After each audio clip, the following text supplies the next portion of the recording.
Good morning, YouTube. I wanted to give you an update on how I killed 2 vampires and cut 1 cord with 1 silver bullet earlier this year.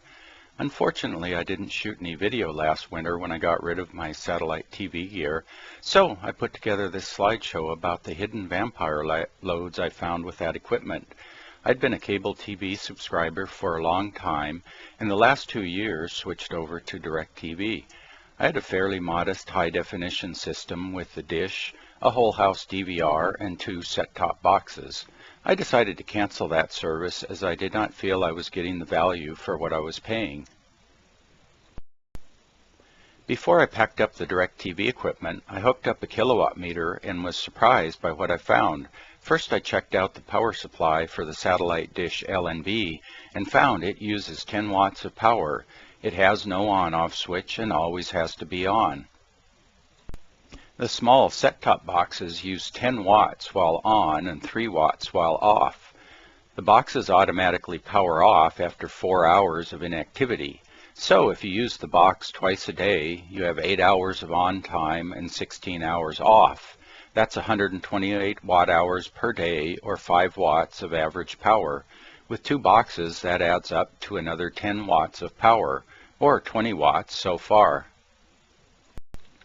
But wait, there's more. The Genie whole house DVR uses 30 watts while on, and surprisingly 30 watts while off. The DVR will auto power off, and when it's turned back on, it says it's turned itself off to, quote, save energy. Those LEDs on the faceplate must burn a lot of energy because that seems to be all that is turned off. With the DirecTV equipment, you don't want to power it off, as it takes 15 minutes for it to lock onto the satellite when you turn it back on. Adding up all those vampire loads totals 50 watts. That's 1.2 kilowatt hours per day, or 438 kilowatt hours, or 1/3 of a ton of CO2 per year. I recently saw an ad where DirecTV was touting their Energy Star rating. I'll put a link in the description below. That ad is about the same DVR that I had. Granted, their older models may have used more power, so this new model might be an improvement. Or perhaps the improvement was that you used to have a DVR per TV and now only need 1 per house. Here's a look at my electric bill from earlier this year. I disconnected the DirecTV equipment in mid-February 2014. You can see the drop in consumption around that month. A year before that, I was using about 24 kilowatt hours per day. By July 2013, I'd started bringing my solar power system online and had reduced daily usage to 20 kilowatt hours. Then by March 2014, that dropped to 17 kilowatt hours per day without the DirecTV equipment running. I also switched my home heating system to solar power at the beginning of February 2014, so that accounts for about half the daily drop. When I look back, I realized that with these 2 simple steps, I reduced my electrical energy consumption by over 10%.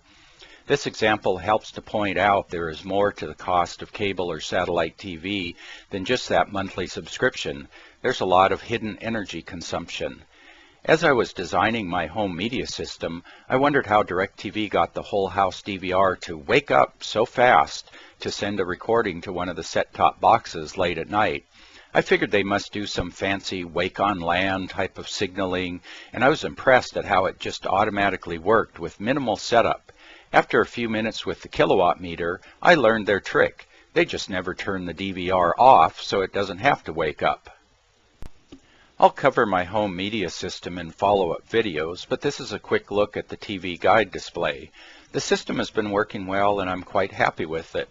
I've implemented all the features that I liked in the DirecTV setup, but now I'm in control and everything actually works. I found the DirecTV services were often more hype than reality. For example, viewing DVR content on any PC only worked on 1 of my 4 PCs.